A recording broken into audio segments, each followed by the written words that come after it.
Live, local, late breaking. This is NewsWatch 12 Breaking News.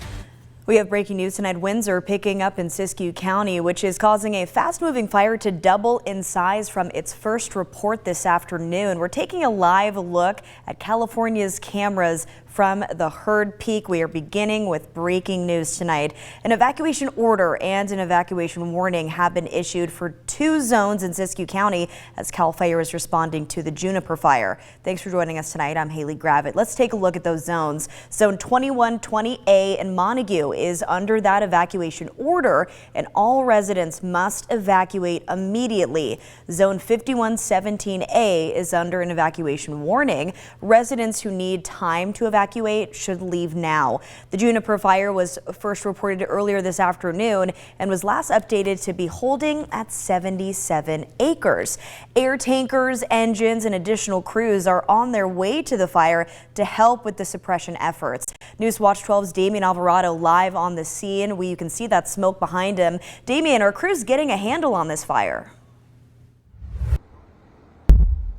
Haley, I was able to talk to CHP and they told me that Cal Fire told them they have dozer lines out here, they have aircrafts. I've seen a couple helicopters fly by, and yes, they are getting a handle on this one. I'm going to step off camera just to show you. Earlier when I first got here, it was a little bit darker smoke, but as you can see now, white smoke means good news. That means that crews are getting a hold on this thing. As I mentioned, we've seen helicopters, bulldozers, and ground crews actively working the scene, and so far, as you mentioned, 5 engines, additional crews, water tenders. That's everything that we've been seeing here. The last update that I was able to get a hold of is it has 77 acres with some of that short range spotting still happening, but crews are making good progress. And as you mentioned, just to repeat it, evacuation order is in place for zone SYS 5120A and an evacuation warning for zone SYS 5117A. And people can check their zones on kdrv.com or Genesis Protect. You can stay with us as we continue to follow this. I'm going to go track down Cal Fire's PIO. I called her moments ago to see if we could get more details on how this thing is going, but it is a little bit breezy, so that's something they're keeping an eye on. Reporting live in Montague, I'm Damian Alvarado.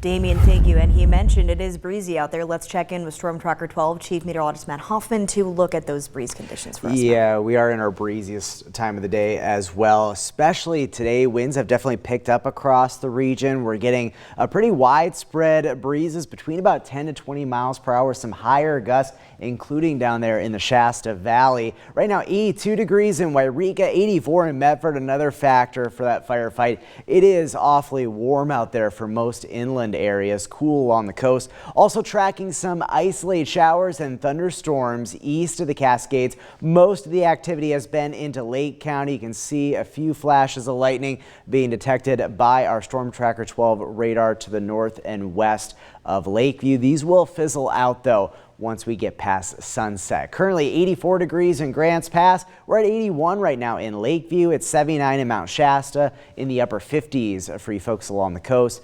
Looking at these breezes out of the west and northwest for most spots, maybe a little bit more southerly though as you get into the Shasta Valley. Sustained winds in Lakeview at 20 miles per hour. This evening in the Rogue Valley, mostly clear skies, sunset at 8:39 p.m. By about 11 o'clock, temperatures will be down into the 60s, and we'll head for the low 50s tonight, down to 53 in Medford, 50 in Grants Pass and Brookings, 51 in Wairika, and dropping to 46 in Klamath Falls. Now tomorrow, slight chance of a shower along the coast, but generally looking for decreasing clouds as we go throughout the day. It will be a bit cooler than the last couple of days, but high temperatures will still be running above average for this time of the year, and look for some more breezy conditions in the afternoon. Tracking some hot weather though to wrap up the work week, even hotter than the last couple of days have been for us. We'll have more details on that and a look at your weekend coming up in just a bit. Haley? Thank you, Matt. And we're learning of the death of a man in a grass fire southwest of Merlin last week. Rural Metro Fire was called to the scene of a quarter-acre grass fire on Highland Road Ranch on Friday. During suppression efforts, crews found an adult male dead within the fire perimeter. While his identity is being withheld at this time, he has been identified as an occupant of the property. It is believed that he died in his attempt to fight the fire or escape the fire. NewsWatch 12 has reached out for more information on this and will bring bring you those details as they are becoming available. This is now under investigation by the Oregon State Fire Marshal. And we have new details tonight in the investigation into the West Coast Game Park Safari. A 98-page court filing released this morning shows owner Brian Tenney had been under investigation since 2023 for drug activity and for keeping exotic animals inside of his home. The documents also highlight ongoing concerns about conditions at the park, including repeated cases of animal mistreatment and neglect. The investigation began last October after a PETA complaint following a USDA inspection that cited multiple violations. Here are just some of those key findings. Court documents show that he was under investigation since 2023 for that drug and exotic animal charges. The probe began after a PETA complaint following a USDA inspection. Investigators found unsafe cages, poor sanitation, and an expired license. Records also show that Tenney planned on selling the property. And Danny Scoffield appearing in court for the first time today since June of last year for a pre-trial conference. Today's pre-trial conference begins to put a timeline on the former Asante nurse's drug diversion case. Rocky Walker was in the courtroom and is showing us more. The judge in the Danny Scoffield drug diversion case decided to continue the pretrial conference until late August. Today being the first time that Scoffield showed up live in person at the courthouse in about a year. She walked in with her lawyers as a crowd of victims and interested parties watched. Her lawyers asking for the pretrial to be moved to September. Prosecutors pushing for it to be moved to July.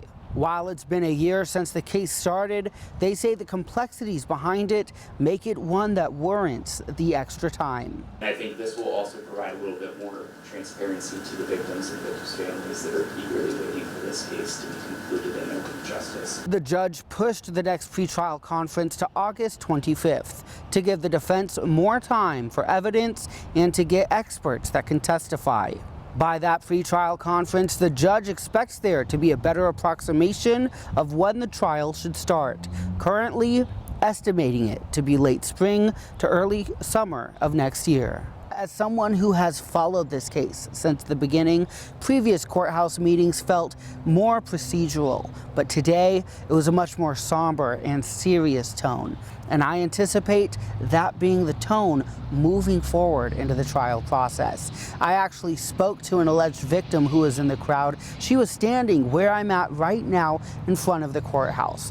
I asked her why. She said she was waiting for Scoffield to come out after the pretrial conference hearing to see her face and see the face of the people that she's harmed. Reporting in Medford, I'm Rocky Walker. A new type of shelter is set to open in Wairika, one that officials say is more than just a temporary fix. Syscue Village brings a unique structure to homeless services in Syscue County. The site will offer 24/7 supervision, on-site staff, and structured plans for helping people move from homelessness to permanent housing. The mayor, board of supervisors, and many other came out to see the facility for the first time as it opened today. There was a lot of excitement as this will be the first pallet shelter for the county and a step towards a new path. You would not hear of a Health and Human Services department doing a construction project. I mean, we don't do construction, right? We do services, so that has been a completely new field for us. Syscue Village includes 15 insulated cabins, restrooms, a shared community building, and office space for staff.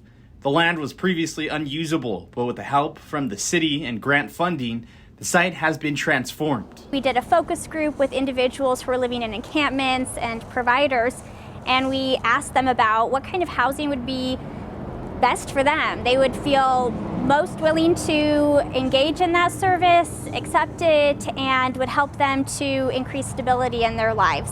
The room I'm standing in right now is an on-site office. So some of the staff members here are going to be able to work with the residents who have needs to help with filling out applications or any other questions that they may have.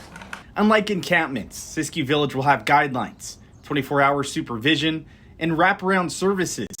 Residents will work with staff on a housing stability plan, a roadmap to help them overcome barriers and move forward. We're excited to be at the place where we can focus on sustainability and improving our projects and make sure they're working.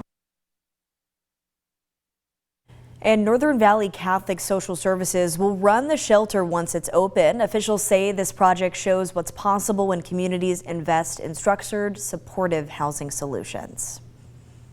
And the SOU Raiders softball has their backs against the wall to claim a red banner. NewsWatch 12 Sports' Luke Doughton has the latest on their busy day.